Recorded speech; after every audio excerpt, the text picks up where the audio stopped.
Hello, students. Welcome back to another session of Nucleus. So, today we will be continuing that discussion we had in the previous class about nuclear fission. So, today we will discuss about more about what are the problems associated with nuclear fission and the chain reaction, and how energy is released from each fission. And we saw some of those ideas in the previous class, but we will continue those discussions.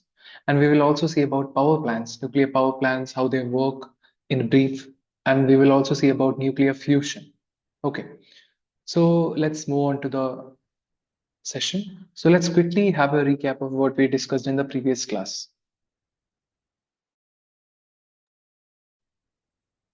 So we saw that in nuclear fission is the process in which nucleus of an atom splits into two daughter nuclei, right? So especially for those atoms which are very heavy, or which are having mass numbers really high, like uranium.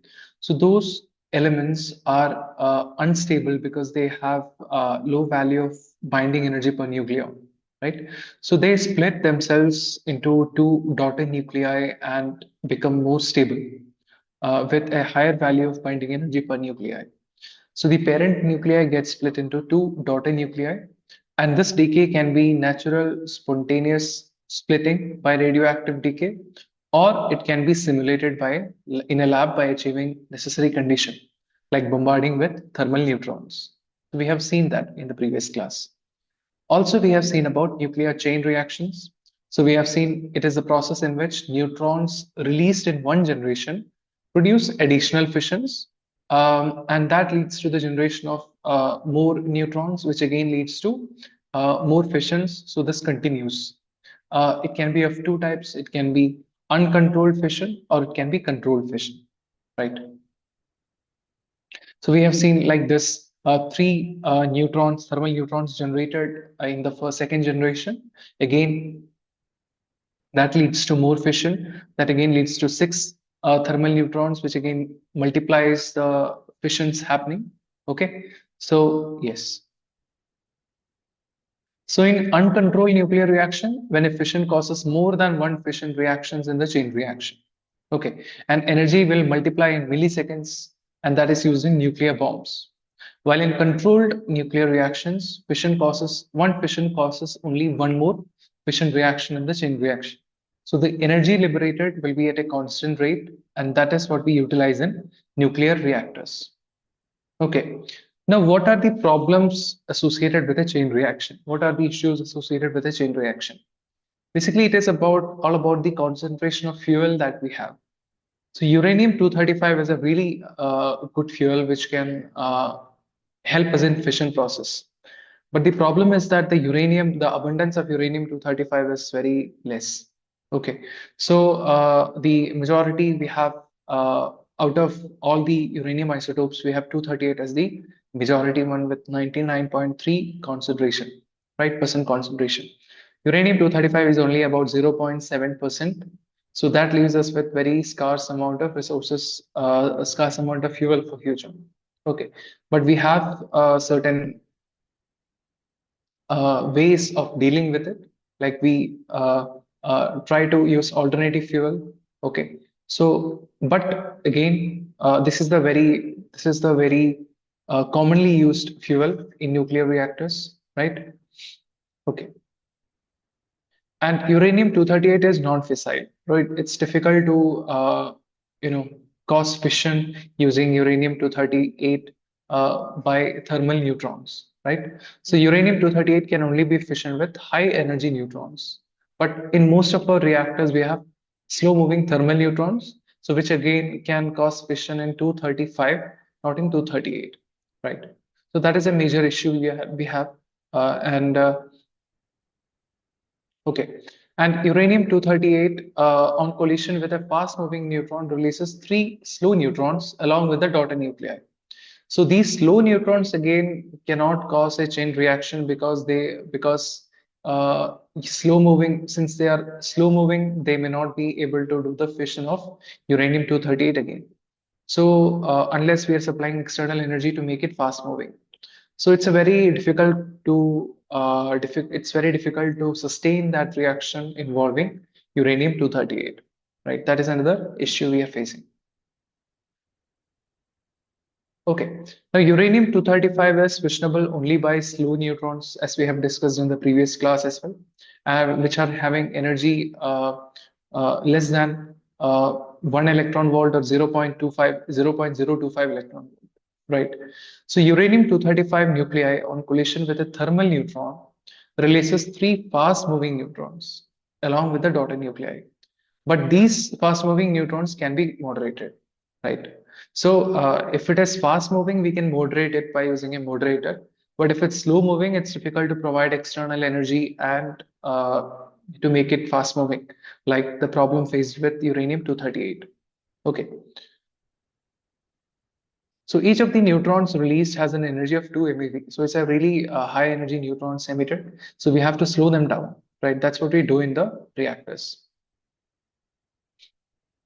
So we have another term associated with chain reaction, which is critical mass.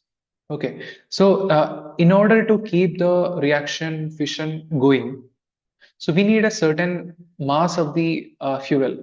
So the smallest amount of fissile material or the fuel needed for a sustained nuclear reaction is what we call critical mass.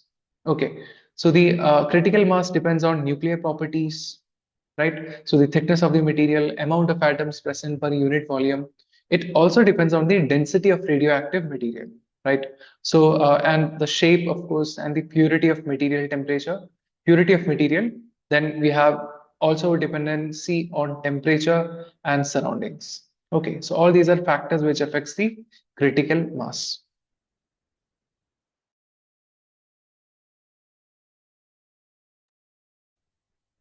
Okay,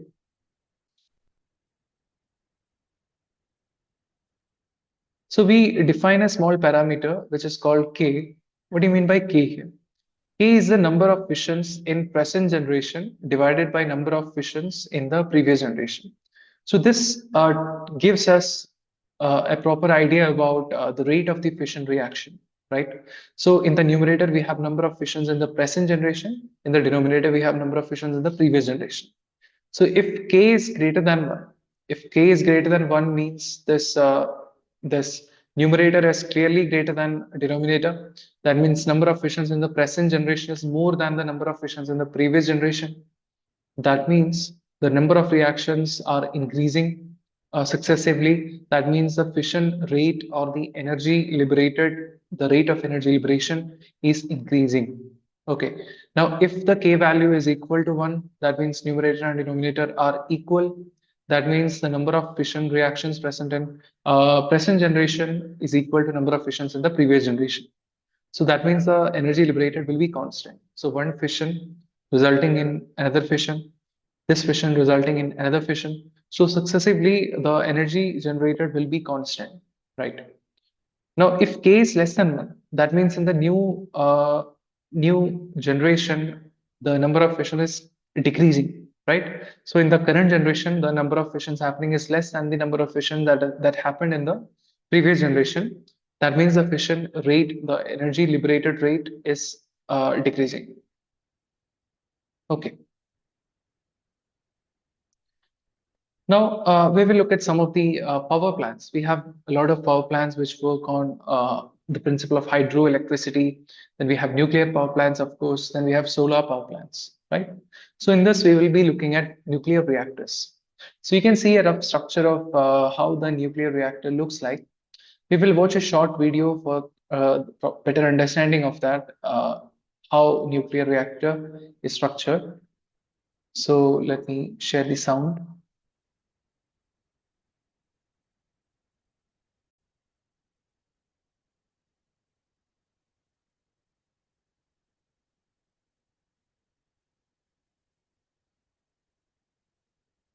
Nuclear reactor. In this video, we're going to learn about the nuclear reactor. Nuclear reactors are the modern-day devices extensively used for power generation, as the traditional fossil fuels, like coal, are at the breach of extinction. A nuclear reactor is the source of intense heat, which is in turn used for generation of power in nuclear power stations. Its mechanism is similar to that of a furnace in a steam generator. The steam is used to drive the turbines of the electric generator system. A nuclear reactor consists of three crucial components: fuel elements, moderator, and control rods. Fuel elements come usually in the shape of thin rods of about 1 centimeter in diameter and contain fissionable nuclei like uranium-235 or uranium-238. These rods vary in number according to the size of the reactor. In large power reactors, thousands of fuel elements are placed close to each other. This region where these fuel elements are placed is called the reactor core. These fuel elements are normally immersed in water, which acts as a moderator. The objective of a moderator is to slow down the energy neutrons in a nuclear reactor, which are produced during the nuclear fission process by the fuel elements. Thermal neutrons, which are the neutrons with energy of about 0.04 electron volts, are capable of producing fission reaction with uranium-235. During the fission reaction process, new neutrons are given out, which have energies of about 1 MeV. This is 1 mega electron volts. These neutrons typically escape from participating in another fission process, as they are accompanied by enormous energy release. In fact, the probability of these neutrons produce another fission reaction is 500 times less than that compared to a thermal neutron. This is where a moderator is extremely useful. Moderators have the capability to slow down, or in other words, moderate, the speeds of these high-energy neutrons so that they can in turn be used for a chain reaction to trigger multiple fission reactions of other uranium-235 nuclei. Commonly, ordinary or heavy water is used as a moderator in nuclear reactors because of the deuterons present in them, which are capable of slowing down the neutron speed. Water molecules in the moderator are useful in slowing down the high-energy neutrons, which leave the fuel element after nuclear fission. These high-energy neutrons collide with water molecules, thereby losing out on some energy with every collision and therefore slowing down substantially. A new fission reaction can now be triggered using this slow neutron by striking it with a fuel element. The third and most prominent part of a nuclear reactor are the control rods. In order to get a steady output of energy from the nuclear reactor, every single fission reaction should trigger another fission reaction and ensure the availability of spare neutrons released to trigger the chain reactions. By controlling the number of spare neutrons available at any given time, the rate of nuclear fission chain reactions can be controlled. This control on the fission reaction can be maintained using control rods. The main function of the control rods is to absorb any excess or spare neutron in the moderator in order to prevent any further fission reactions. Usually, such control rods are made of boron or cadmium. To increase the rate of fission reactions, these rods can be removed from the moderator. A steady output of energy can thus be maintained by inserting or removing the control rods in the nuclear reactor. Now that we know the components of a nuclear reactor, let's understand the working of a nuclear reactor. It's usually enclosed in a shield made of thick concrete walls. It consists of a reactor core, pump, and heat exchanger. The reactor core and pump are placed in contact with the water, which is usually the heat exchanger in these reactors. Due to the enormous amount of heat released during the fusion reaction, the surrounding water gets heated up and changes to steam, which is in turn used to turn the turbines. So, huge heat energy gets converted into electrical energy. Water is continuously flown in and out of the nuclear reactor using the pump. So, a nuclear reactor successfully generates nuclear energy from fission reactions.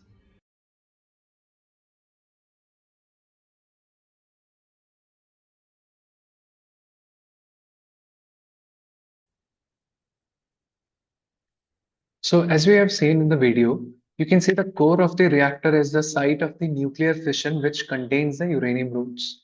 Okay, so this when the fission happens, as we have seen already, uranium-235, once it undergoes fission, will generate neutrons, which are highly, very fast moving.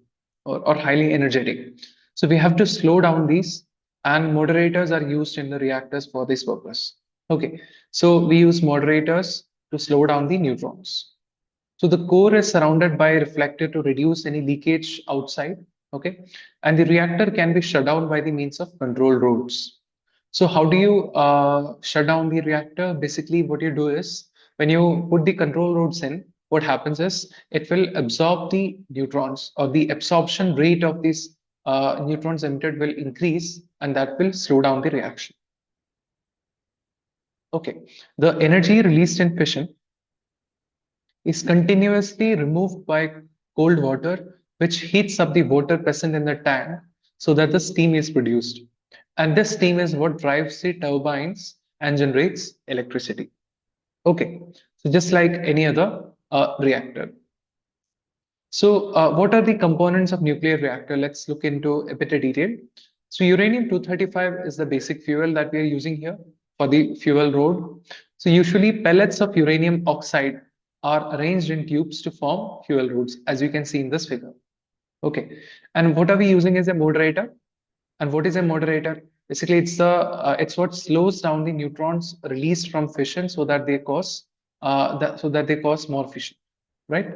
So if they are high energetic, if they are really energetic, the problem is that they won't cause fission, right? So it's very important to slow down them before they can further undergo fission with the uranium-235, right? And it's usually water, but in some power plants, heavy water or graphite is also used for this purpose as in nuclear reactors, right? And what are control rods?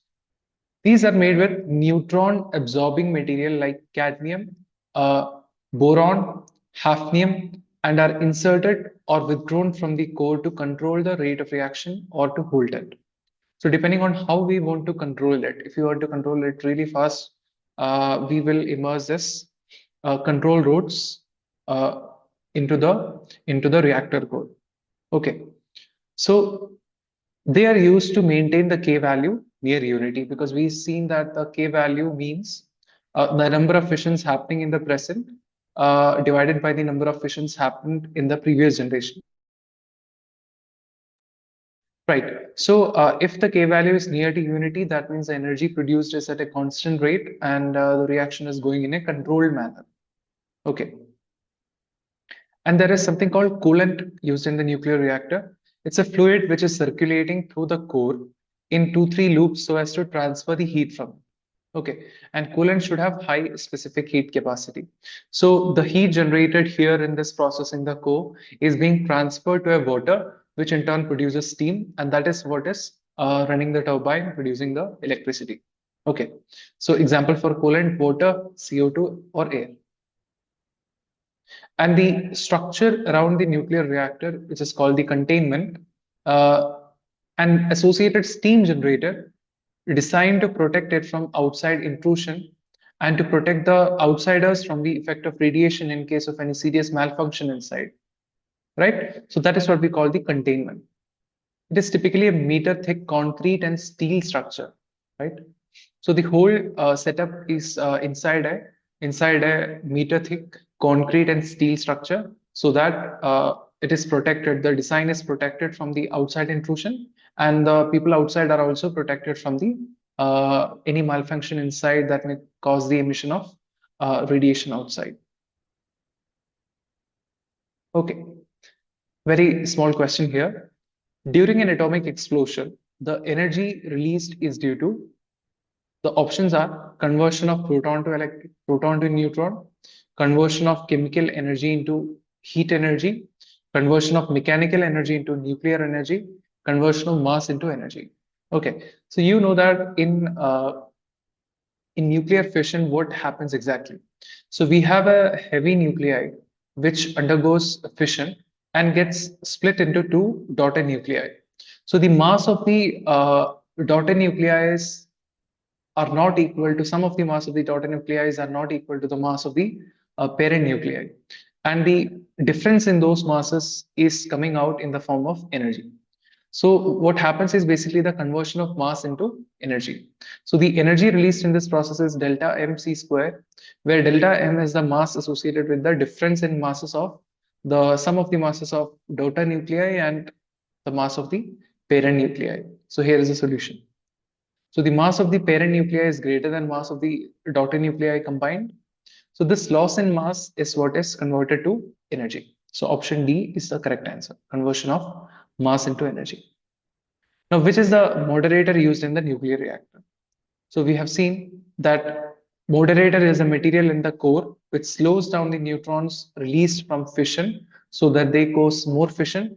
So it's usually water, but in some power plants we use heavy water or graphite also as a moderator. So option C is the correct answer.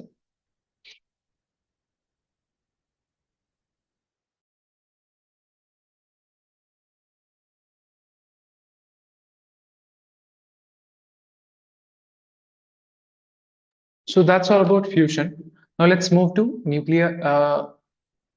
We have completed fission, sorry. We will move on to fusion now. Okay. So what do you mean by fusion?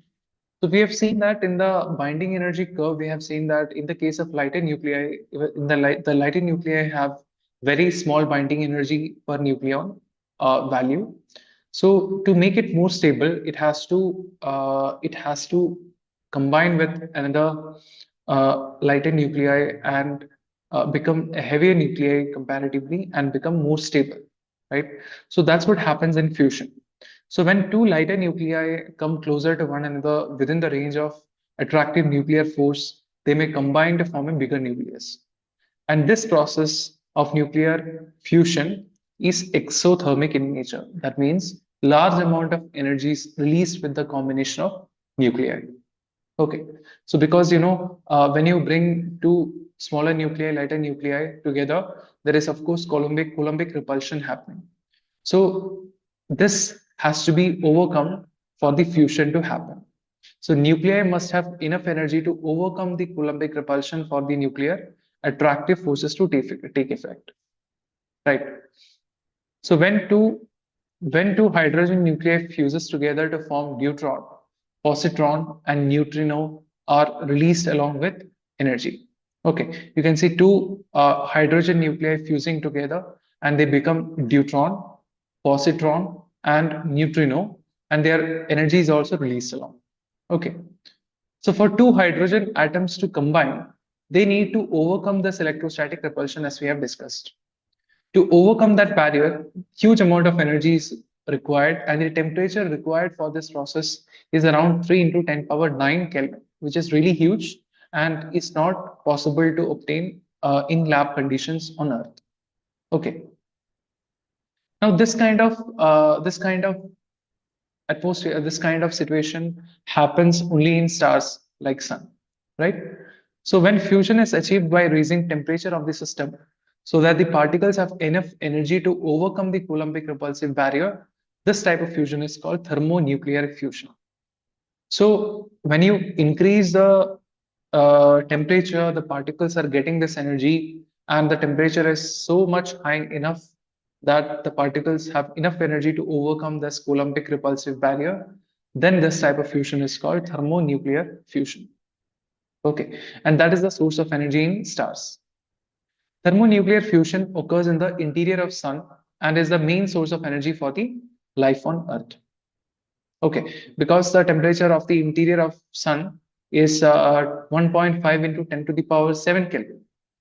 Okay, so it's really high, the temperature is really high, but still, this is considerably less than the estimated 3 into 10 power 9 Kelvin, which is required for the thermonuclear fusion to happen or to overcome that Coulombic repulsion.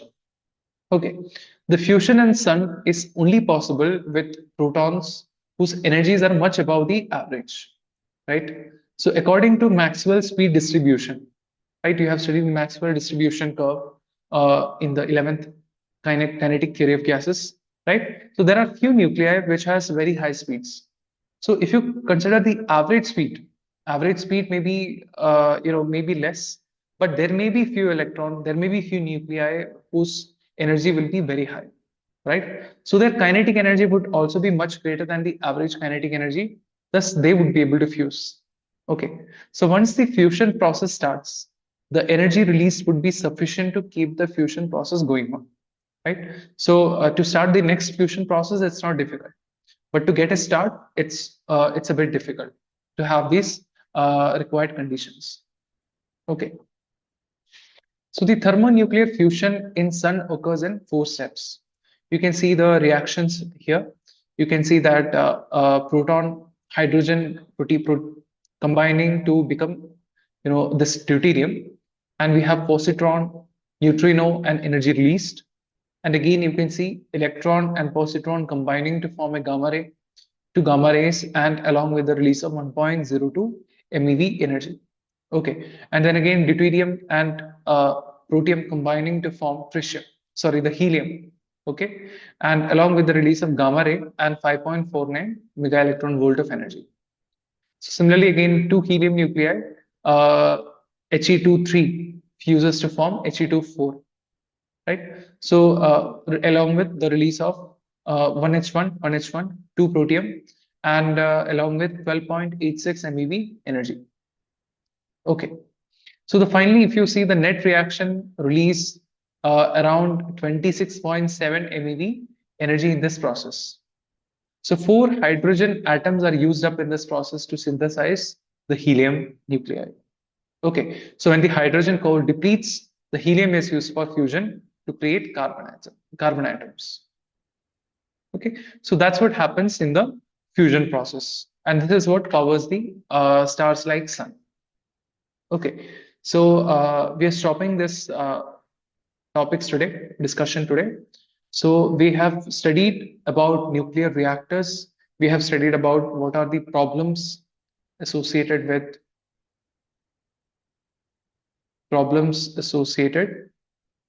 with chain reaction. And we have also seen uh, about nuclear reactor working and their components. And we have seen about nuclear fusion.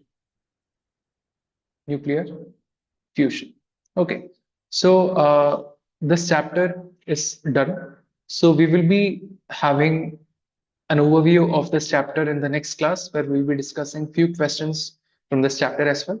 So I hope everything is clear from this chapter. Do revise and make proper notes of these things. Okay. So we'll meet again in the next class. Thank you so much.